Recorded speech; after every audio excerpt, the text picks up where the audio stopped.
Ahora, buenas tardes. Buenas, ¿qué tal? ¿Qué tal? Muchas gracias por acceder a hacer esta entrevista para Yes We Tech.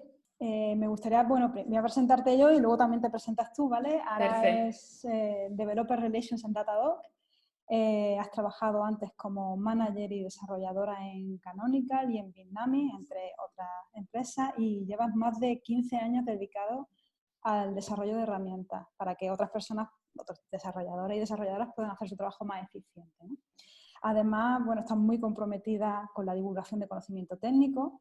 De hecho, mantienes un canal en YouTube sobre Kubernetes con más de 1000 suscriptores y además participas como ponente en muchas conferencias nacionales e internacionales. Así que, bueno, cuéntanos un poco qué te ha llevado hasta donde estás ahora y cómo ha sido tu evolución desde que hiciste tu carrera de ingeniería.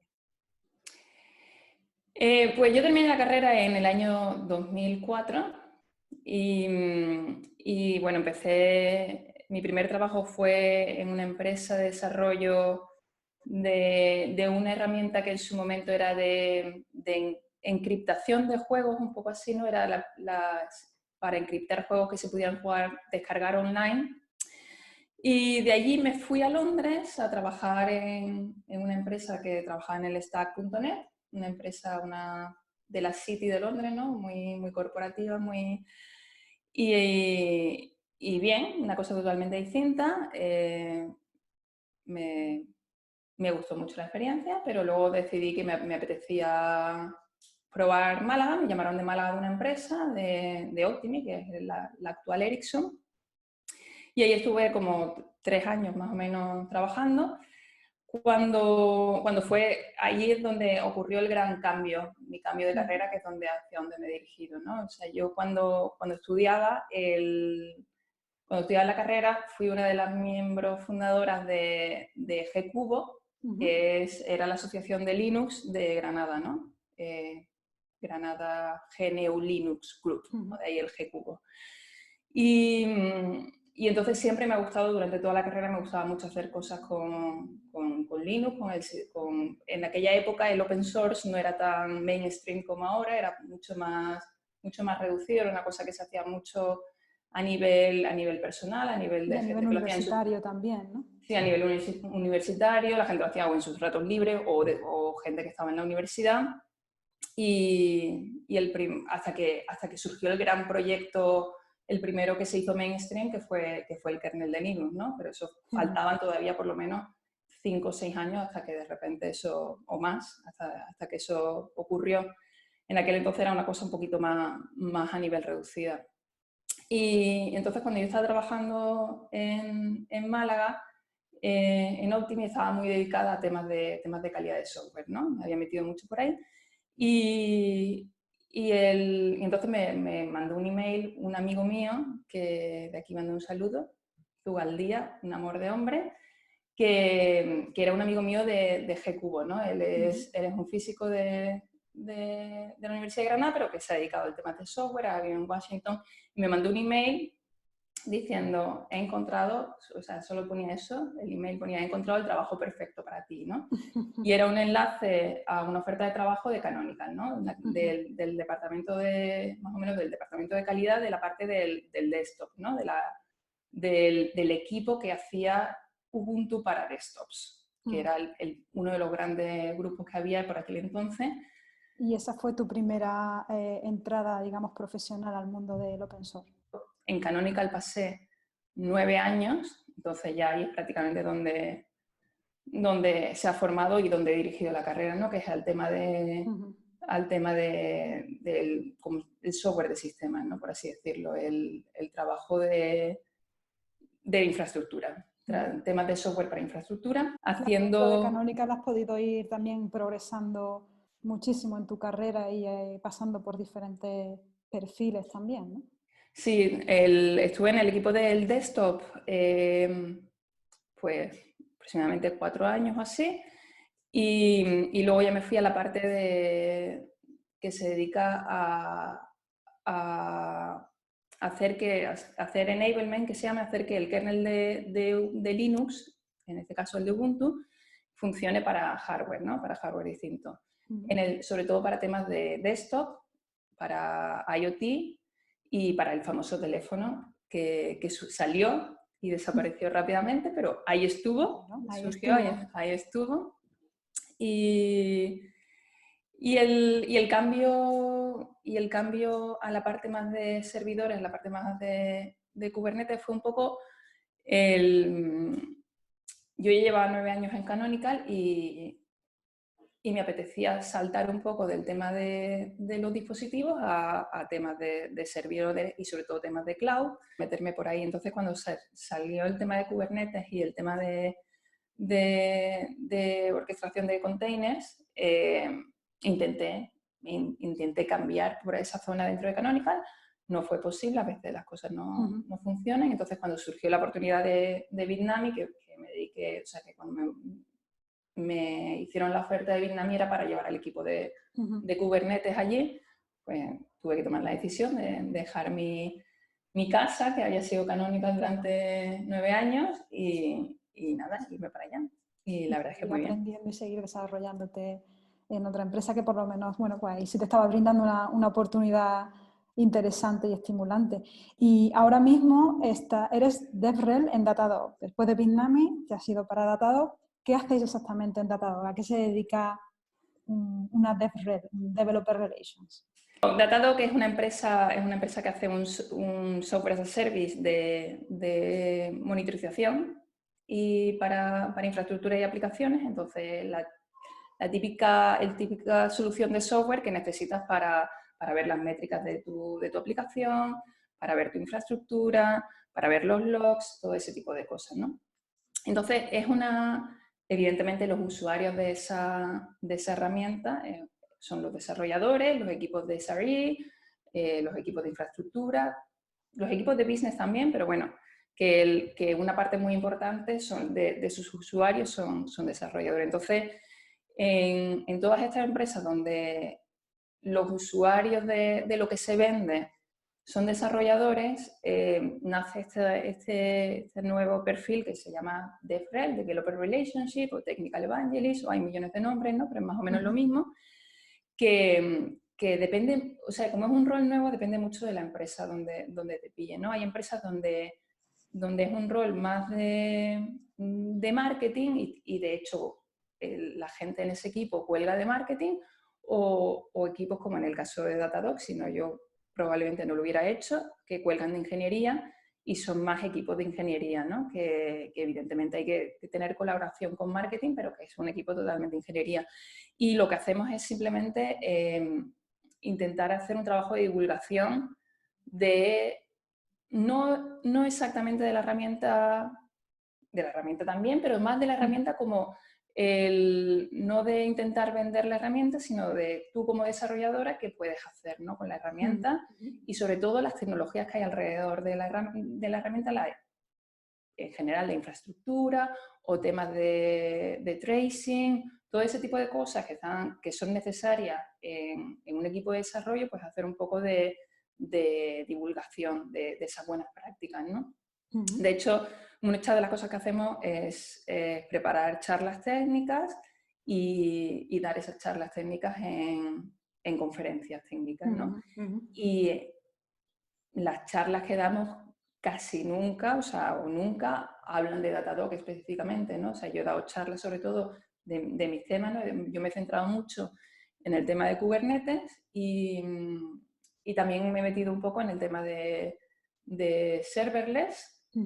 Y entonces un poco por ahí he estado haciendo cosas técnicas, pero en realidad, o sea, la razón por la que me metí un poco en este mundillo fue porque cuando los 2 últimos años, o sea, en mis últimos meses en Canonical y en mis años en Bitnami, estuve haciendo di unas cuantas charlas en conferencias, ¿no? Di como 3 o 4 charlas en ese tiempo y la verdad es que me gustaba mucho, o sea, no me gusta, o sea, yo creo que depende de tu personalidad, te gustan más cosas de ese tipo de hacer una charla en una conferencia, te gustan más cosas que otras. Hay gente en mi equipo que adora estar en el escenario y ese momento es como cuando le da subidón, ¿no? De estar en el escenario y dar una charla. Para mí no voy a decir un mal menor, ¿no? Pero no es la parte que súper disfruto, o sea, disfruto mucho de ir a la conferencia y luego el post, ¿no? Charlar con la gente, porque la gente se te acerca y te habla de lo que has hablado, pero sobre todo me gustaba mucho la parte previa, La preparación, ¿no? Del la proyecto, de la preparación. presentación, de la comunicación. Sí, el tema de poder estar, eso, coger una tecnología que más o menos conoces, pero te quieres meter en un tema muy específico y aprendértelo a muerte, ¿no? Y el tiempo y se aprende una barbaridad, ¿no? O sea, Claro. siempre dicen que lo mejor para aprender es enseñárselo a otra persona, ¿no? Y es totalmente cierto, porque claro, o sea, si te vas a poner delante de 200 personas a soltar un tema, quieres tenerlo, vamos, machacadísimo, ¿no? Entonces a mí esa parte me gustó mucho. Entonces cuando la época en Vietnam yo veía que iba llegando a su fin, que yo ya no quería seguir por ahí, ¿no? Yo llevaba ya 6 años o por ahí, 6, 7 años llevando equipos, ¿no? Y me apetecía un poco volver a un rol más de individual contributor, ¿no? Y cosas más técnicas, y entonces, pero tampoco quería perder totalmente la parte de comunicación, la parte de... Entonces, Claro. me surgió esta oportunidad y la verdad es que me lo estoy pasando pipa, ¿eh? Yo estoy Claro, feliz. porque tú has pasado realmente durante los últimos años tanto en Bitnami como en Canonical, has estado mucho tiempo trabajando también como manager y llevando a gente, ¿no? Sí. Y claro, ahí esa parte de la gestión de personas, pues bueno, también tiene requiere su skill específica. ¿Tú crees que se da suficiente valor a ese tipo de skill, a las skills de gestión de personas, igual que las skills de comunicación también? Yo creo que sí, yo creo que cada vez más. O sea, yo creo que evidentemente no es un trabajo fácil, pero como hay otros trabajos que no son fáciles. O sea, yo creo que se valora. Entonces sí, yo creo que sí, que se valora mucho. Y lo que pasa que también es cierto que em, yo creo que es importante saber que no tiene que ser para toda la vida o para siempre, ¿no? O sea, que yo, por ejemplo, creo, es bastante probable que en algún momento vuelva a llevar equipo. Me encanta llevar equipo,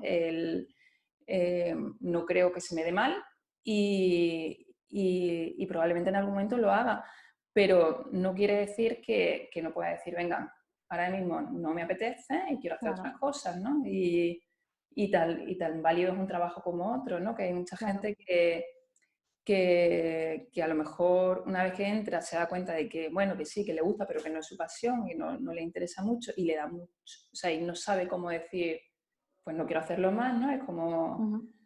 Y yo siempre lo digo que la gente no debe verlo nunca como que le están promocionando, ¿no? Que no es una promoción, Sí, es simplemente un cambio de trabajo, es un trabajo distinto y por lo es un tanto perfil. si tú eres capaz de hacer los dos trabajos puedes saltar de uno a otro sin necesidad. O sea, no porque de repente digas no quiero volver a ser manager o durante una época no quiero ser manager, no lo tienes que ver como que estás rechazando una promoción Exactamente.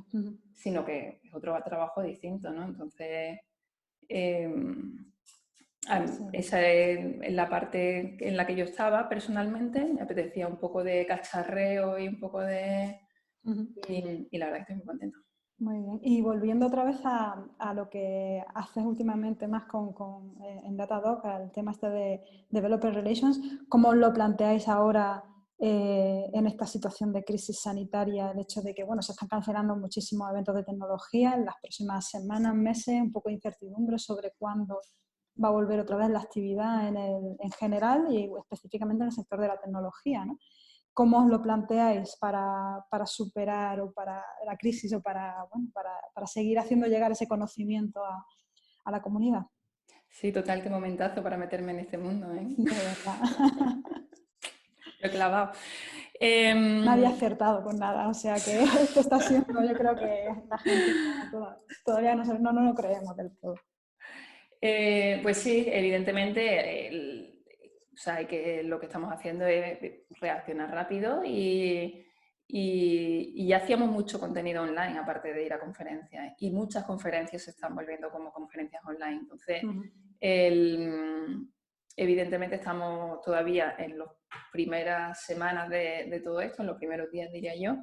Entonces, un trabajo que se va a ver poco a poco, pero una de las cosas evidentemente que vamos a hacer es hacer muchas más cosas online, que además está bien porque en realidad son cosas que pueden llegar a mucha más gente, ¿no? Y, por ejemplo, era una cosa que estaba planeada mucho antes de toda esta crisis, pero bueno, la semana pasada hice un webinar sobre escalar workloads en OpenShift, que OpenShift es una plataforma de Red Hat sobre Kubernetes.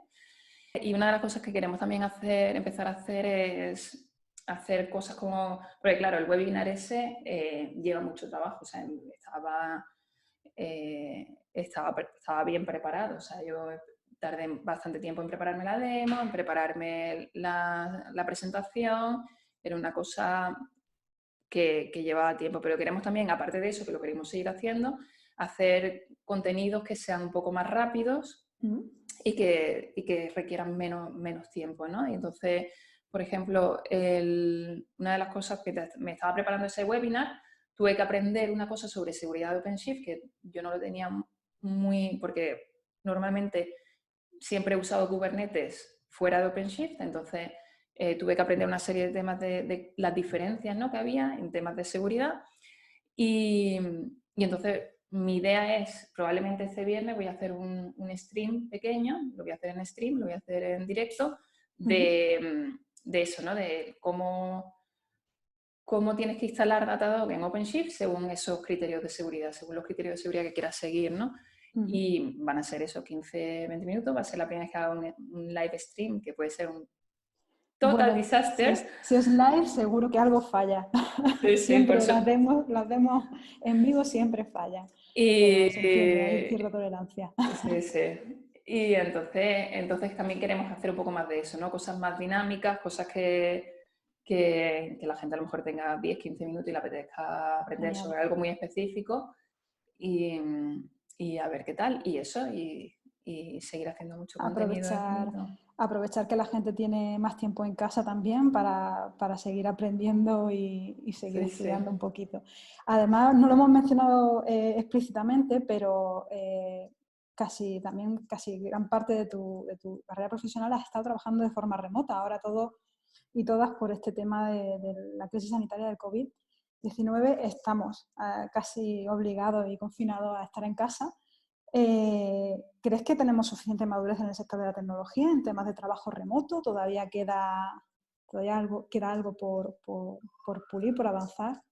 ¿Falta? Pues sí, claro que falta, porque en realidad yo una de las cosas que temo un poco de que ahora de repente todo el mundo se haya ido a trabajar en remoto, ¿no? Que se cree un poco de rechazo al trabajo remoto, porque es que están viviendo una cosa que no es real. O sea, yo llevo 12 años trabajando, casi 12 años trabajando en remoto y ya estoy evidentemente acostumbradísima y es la forma de trabajar que para mí ahora funciona para mi vida y aún así la semana pasada yo había momentos, y eso que no tengo hijos, ¿no? Que no tengo a nadie y me costaba concentrarme, ¿no? O sea, de repente tienes ese bombardeo de noticias del mundo está en llamas, ¿no? Y sí, entonces mínimo existe esa ansiedad de estar encerrado, ¿no? Y de estar encerrada e informada constantemente por lo que está pasando. Claro, y entonces hay mucha gente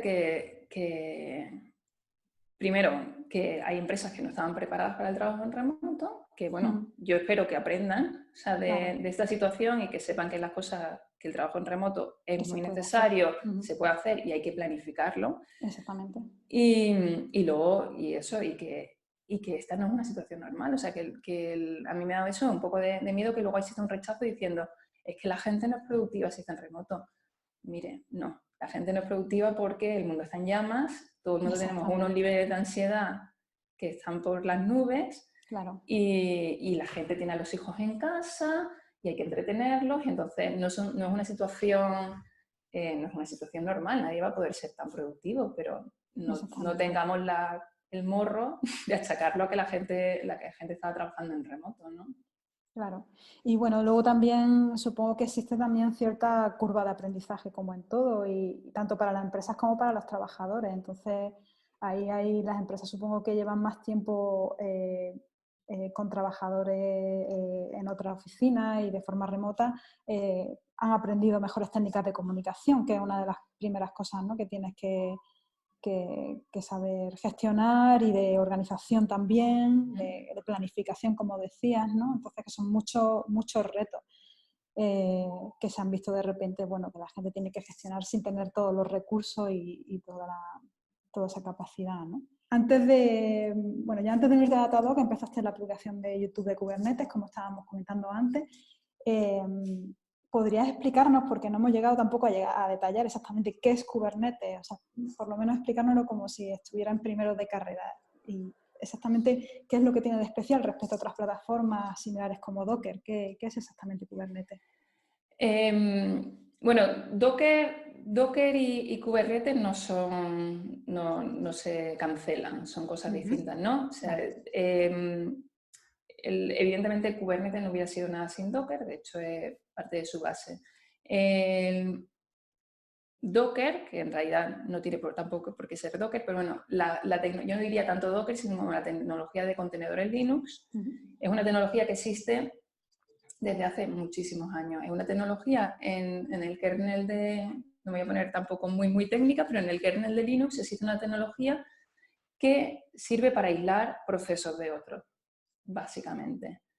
Aislarlos a nivel de proceso, a nivel de network, a nivel de un montón de cosas. Esa tecnología existe desde hace mucho tiempo, y Docker lo que hace con esa tecnología es hacerlo fácil para el desarrollador. Eso fue la gran victoria de Docker, que consiguió hacerlo fácil. O sea, una tecnología que llevaba allí desde hace mucho tiempo, pero que se usaba muy poco, lo usaba gente como Google, pero de forma muy rudimentaria, sino haciendo sus propias cosas internas que nadie conocía, porque Google no hacía nada de esto como open source, jamás. Entonces, Docker de repente crea este proyecto open source que se llama Docker, que hace que todo esto sea mucho más fácil, ¿no? Entonces, ¿qué se consigue con los contenedores, con containers? Consigues que tú puedas lanzar tu aplicación como un proceso independiente de todo lo demás, ¿no? Entonces, en ese puedes añadir cosas desde tan pequeñas como un proceso y poco más hasta un sistema operativo entero, ¿no? Entonces, la idea es que eres capaz de lanzar tu aplicación sin tener que saber que hay otras cosas allí, ¿no? Sin temas de dependencia. El problema una de las cosas que resolvía Docker es que cuando tú haces una aplicación y luego la pasas a producción, de repente las dependencias que había en producción no eran las mismas que tú tenías en desarrollo, y aquello se rompía y aquello era un follón, ¿no? Entonces tú lanzas tu aplicación con todas sus dependencias, con el sistema operativo si es necesario, con todo como un paquete, como una bolita, un contenedor, ¿no?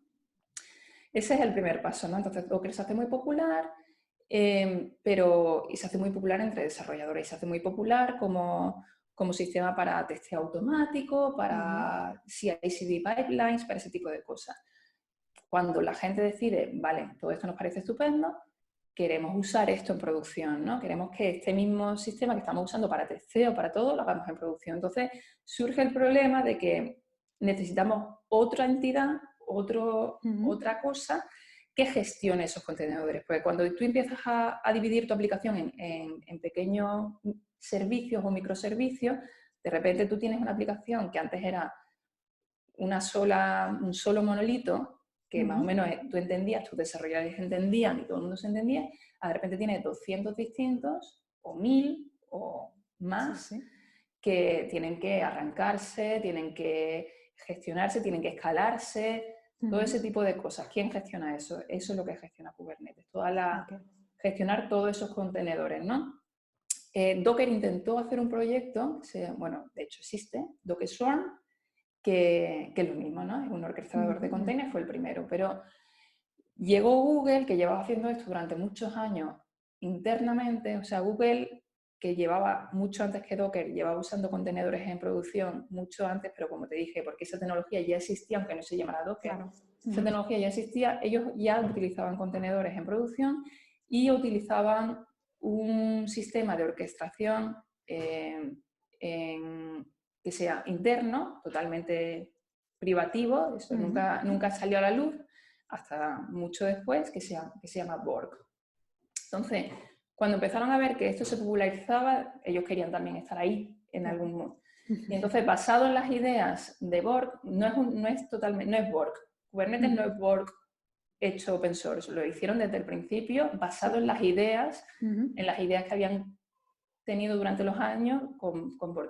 Porque te he dicho, Google en producción, en casi todos sus sistemas de producción, no en todos, siguen usando Borg, no usan Kubernetes, ¿no? Entonces hicieron este proyecto nuevo, lo hicieron como open source directamente. Rápidamente, cuando empezaron a tener muchas contribuciones, lo donaron a una fundación que es parte de la Linux Foundation, que se llama la CNCF, que se llama Cloud Native Computing Foundation, y ahora es un proyecto independiente de la CNCF que evidentemente mucho código sigue viniendo de Google, pero viene de muchísimas empresas. Red Hat colabora un montón en Kubernetes, Google por supuesto, pero también Microsoft. Hay miles de empresas contribuyendo a Kubernetes, es uno de los proyectos open source más activos después del kernel de Linux.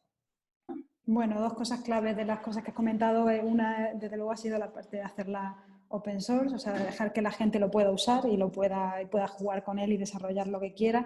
Y otra realmente también es hacerlo fácil para quien lo va a utilizar, que son los desarrolladores, que es algo también muy, muy importante. O sea, que veremos a ver en el futuro qué nuevas herramientas se siguen desarrollando sobre todas estas tecnologías. Y antes de cerrar, me gustaría también preguntarte sobre otros temas también, más relacionados con la comunidad, puesto que tú eres una de las fundadoras de facto de Yes We Tech, de la comunidad feminista de tecnología que tenemos aquí en Málaga.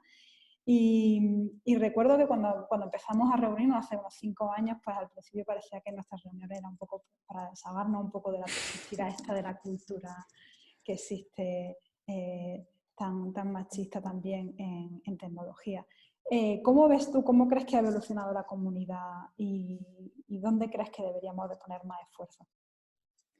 Hombre, yo creo que una de las cosas que se ha visto es que no era solo una necesidad que había surgido en Málaga, sino hemos visto que de repente ha habido un boom de este tipo de asociaciones en toda España y en todo el mundo, y está mucho, o sea, se ha crecido mucho. Entonces yo creo que ya hemos pasado definitivamente esa fase de simplemente venimos a desahogarnos, ¿no? Y se están haciendo proyectos muy chulos.